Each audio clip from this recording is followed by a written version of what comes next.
Hi again. This is part 3 of my modified SRW modded SLI-M wheel. Just got it finished up today. Rather pleased with it. All the buttons, all the fronts are on now. I'm still waiting for the paint to dry. Because I did put quite a lot of paint on it, and I know when I screw these down they probably will bulge out, so I haven't done that. You can probably see there's a gap through just where my finger is. You can see the gap. They've not been tightened down yet because I don't want the bolts to bulge the paint out like they have on my original wheel. You can see the big splodges, look. So I'm not using it, I'm not testing it out properly until probably tomorrow or Friday. I just wanted to show you it all finished. Now I decided to put the LED and the last LED just there, and I did say if I was going to put any more switches on, but I'm not. As you can see, it's quite a busy looking wheel anyway. I didn't want to put any more.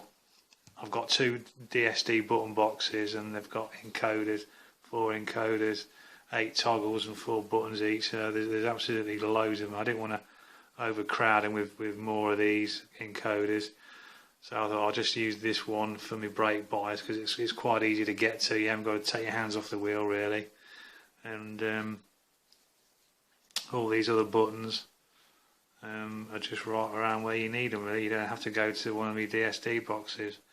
And these are 2-way toggles, as I mentioned in my other video. The 2 bottom are those buttons there on the spare G25 circuit board that I've knocked up to go in here, and they're the wear things for them, the switches, paddle switches. Sorry, I've just took my eye off the ball there for a minute. So like I say, I'm really pleased. It's really heavy as well now, with all that on, all that extra hardware on, and the double thickness plate now. As you can see, it sticks up, comes out further, whereas the original doesn't. The original is just the plastic front that comes with it. I mentioned about the bolts that I've put through, and the steel plate on the back to keep everything really stiff, because, well, you can see I've not tied up, that one's still moving. Because on the original wheel, the screws just went through there, and there was those little piddly things I showed you on part 2, and there's no way that they'd have held with some force feedback, because don't forget this is designed to just hold in your hand, and it's a motion steering. It's a bit like a Nintendo Wii thing going on, which I've told you all about and what I think about that. Totally ballsed up my simulators. It would not work with a lot of them, and I'd have to keep recalibrating. So I've got rid of that now, and it's just the SLI-M board with all the buttons bolted to it. So I've tested it with Assetto, Project Cars, Automobilista quickly, just to check that they work. All the lights work. I'm using that as a DRS button, program that on the software. They all work, everything works. I get force feedback, I get no problems. I don't have to keep reconfiguring the wheel. It's just an absolute, it was a pain in the arse. It was absolutely, I couldn't believe how much trouble I had using this wheel, SRW, on my G25. So I had two steering devices really, the G25 plus this, and it just confused the heck out of some of the games, especially the Codemasters games. Couldn't play them with this. I always had to use this, and it just didn't feel right really. The G20, this is good for GT3 cars and that. I've got my sequential shifter on the rig. You've probably seen if you look on some of my videos. So yeah, it just didn't feel right playing F1 with them. So I'm really glad now that I can. I've not tested it on that, but I'm no doubt thinking that they'll be fine. There won't be any problems. So I'm really looking forward to testing it. That's the back where I you plug it in, the wire that comes out the circuit board on the G25 and plugs into this cable that goes through there and through there. No wires. That's all the wiring inside. Plenty of room for everything in it. It was a fit, but there's nothing's binding, which I'm really pleased about. I'm sad to see this one go, because I've had it a year, and you can see how nicely worn it is. I don't know if this is just a one-off, but I just thought these were just solid rubber handles, but they're not. There must be a little tiny skin on them. This side's just shiny. I obviously grip the left hand more than the right hand, but you can see how it's gone. You know, not that it doesn't, it still feels alright, but yeah, I must have really grabbed on that side harder, whereas this is brand new, it's never been used. I only bought this as a backup in case this one went down on me, and it did. As I told you on the other video, this circuit board went in it, but I've got it repaired, so I'll put this one back in and save this one. So I'm glad I did, because I've been able to do this. So yeah, you know, that's basically it really. I'm really pleased with the way it looks. You know, even with the 4 original SRW buttons still, they work perfect. I still might order 4 of these knitters and do some massive work to try and get them fitted in there if I can. I might do, I don't know, it all depends. It all depends on how my OCD kicks in or not. If it don't, then I'll leave it, but if it starts to grate on me, you know, the OCD starts kicking in, that they're all sticking out, and well, they're sticking out as well, but not as much. How that will affect me. Everyone's got a bit of OCD in there. So yeah, but that's going to require a lot of cutting out, and plus it will make me not having. I won't be able to screw this handle through this base, because I'll be cutting all that away like I did these two middle ones. I dremeled it all out as I showed you in part 2 to get these to fit in. There's no screw in there, but there's still, you can see where it moulds around the plastic bit what it would screw through. So you know, I could heat weld all that together, but I'd never be able to get them off again, never to strip these down, although I wouldn't. I mean, I've had this over a year and I've never took these handles off, but that's the only way I'd be able to get around putting knitters on these. I mean, I wouldn't really mind. The only colours that are left in the Leo Bodner on this website are grey, black and green. Yeah, I wouldn't mind a couple of green ones there. A couple of grey ones would look nice, so we'll see. I don't know what else to really say apart from I'm really chuffed with you know, to be fair, how easy, apart from the cable that I told you about, how hard that was to solder that onto the board, the USB cable, this cable here. If you look through, you can still see the original socket that sticks out. That you'd probably plug in, because this used to be housed on my simulator rig in a black box, plastic box. Well, I cut this. This came with it, and this was all in a black box. You'd have seen it if you've gone through my videos. So I obviously cut that out, trimmed it down, and hot glued it to the back of this wood, because there's no way that you're going to be able to drill all these holes out through MDF without the holes merging together and split. I've tried it, believe me, I've tried it, and there's no way.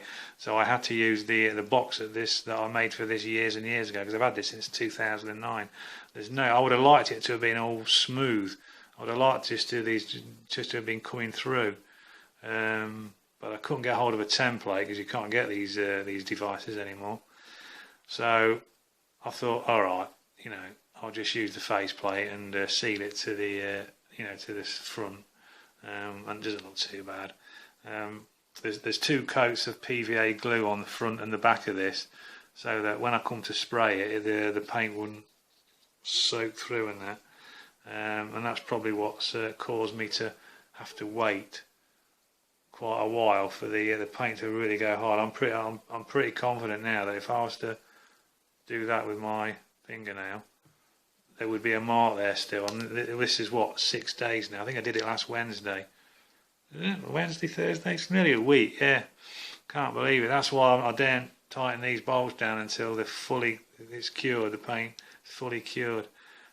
So doing all this work to the last 2-3 days, I've really had to be careful that I've not knocked anything and scratched anything. It's been a nightmare taking the faceplate off, putting it on the rig to test the light every time I put 2 buttons together, because all the buttons I've put in pairs, testing them on the rig, make sure that they work, because I didn't want to keep soldering and find out that something didn't work, then I'd have to go back and check what I've done. So it was a nightmare having to keep unplugging that all the time. Where are we? That plug there, I didn't want to put too much pressure on it, but it all came good. I took my time with it, So it's a fairly easy project to do, apart from all the Dremel work I had to do inside the base here. Loads to clear all this. I mean, this has got the original board still. This still works, but I've retired it now. I've got a spare boss with the paddles and a spare quick release mechanism still. I bought some extras just in case I could never get any from the guy that sells them in Spain. I'll be making another plate for this. And I should be putting a quick release on so I can just have it on a stand and keep it. Because as I say, I've had it for a year. It's done me, although I know I keep going on about I was having trouble with this. The only game that wasn't really bothered about this SRW mixing with the G was Project Cars. I could always play that without any problems, and I got full force feedback. But Assetto Corsa, Automobilista, I had to keep pulling this out, calibrating that, and then plugging this back in and hoping that it would work. I went out on track, the force feedback wouldn't work. It was just an absolute nightmare. I just got so pissed off with it. I thought one of these days I'd like to get rid of it completely. So yeah, I've done it, and I'm really pleased. I can't wait for the Codemasters game. So yeah, I did say that I was going to show it on the rig, but because I don't want to give it too much stick until it's properly hardened up, I'll do that in another video later on in the month, this week or next week, and show it all working. But it's just great to be able to drive and just, although I could still do this by boxes, it's just lovely to have it there. I was thinking about putting another one there and another one there, but like I said, don't need it because I can use that on my box. The only real function you want for your encoder for this setup, for open wheel, is your brake bias, front and rear. You've got your field of view, you've got your seat forward, seat back, LED up, LED down. Well, I can do that with my DSD boxes. I'm going to use these for seat forward, seat back, seat up, seat down. As I said in the other video, camera change, rear view, KERS, DRS, and then mirrors, map. I've got all loads of buttons that I can play with now. So yeah, I hope you've enjoyed it as much as I have. Really chuffed with it. I can't wait to hammer it. So anyway, if there's anyone out there who's thinking they've got one of these wheels, or I know people have done videos about Formula 1 wheels and probably way better than mine, they've had screens put in, but if anyone ever thinking about having theirs done, or they want to do one, if you want to ask me any questions how you do it, just let me know. I'll answer them as soon as I can, no problem. That's what I'm here for, to help people out. I'm not after subscriptions. I never say please subscribe to my videos or anything, any crap like that. I just like doing them. I like watching other people's. This is the reason why I've done this, because some guy on the race department forum, he did exactly the same thing, but he kept most of the layout of the board, whereas I've completely ripped it out. So yeah, this, thankful to that guy, I was able to. I really would never have thought to do it in this particular wheel. I would have probably made a completely new wheel altogether, but because the base is there and the handles and it just feels nice, I just thought I'll give it a go. So I'm so glad I've done it now. Can't believe it. Yeah, I've got that brilliant gear paddle mod that I did. These cherry micro switches, fantastic. Way better than the original G25 little tiny switches, and that wear out after time. These will never, even if they do, you just pull these out and stick two more on. So yeah, overall very, very, very excited about testing it out. So anyway, yeah, I hope you like the video. Sorry that I've gone on a bit, but I'm excited to use it now that the project's come to an end. God knows what else is around the corner. See what else I can conjure up. So yeah, thanks for watching, and I'll catch you again in a future video.